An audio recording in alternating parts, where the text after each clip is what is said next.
The essential ingredient in any photograph is light. There's different kinds of light to be aware of.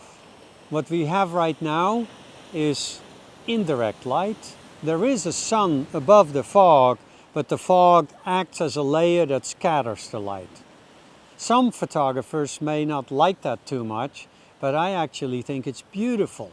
It's a really gorgeous dispersed light, and it resolves a lot of potential problems that you might get with direct light. There isn't a lot of contrast. No matter where I point my camera, there isn't so much contrast that I have to be too careful about calibrating my exposure. Another kind of indirect light is what happens before sunrise and right after sunset. And that is what many photographers refer to as magic light. You get these gorgeous colors in the sky, and that reflects back onto the scene. Now, if you have direct light, that means that the sun is hitting your subject. And it's good to be aware of where the sun hits the subject relative to where you are. When the sun is behind you, you've got front light.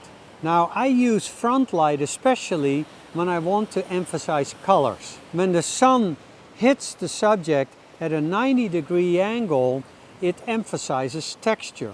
So if you have a situation where there's a lot of interesting things at the surface of things, whether it's rocks that are covered with moss, or whether it is a gorgeous forest scene with ferns, that is when you want to think about cross light or side light.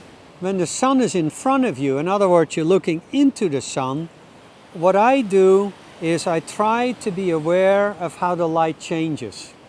When I walk onto a beach like here in the morning, I'm orienting myself towards where the most light occurs. So I look into the sun. Then when the sun rises above the horizon, the first 10 to 15 minutes, you get that really warm glow on the scene. So I orient myself looking where the sun hits the subject. After a while, when the sun rises in the sky and you're losing that really nice warm light, I often end up orienting myself towards cross light, and ultimately when the sun is really high and there's no color left in a scene, I often use backlight. When there is no color, you might as well simplify a scene and go for silhouettes. So depending on what you want to emphasize, color, keep the sun in your back.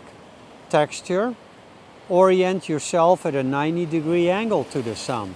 You want to simplify a scene, orient yourself looking straight into the sun. Keep that in the back of your head when you're walking into a situation and you're not quite sure how to optimize your position vis-a-vis the sun.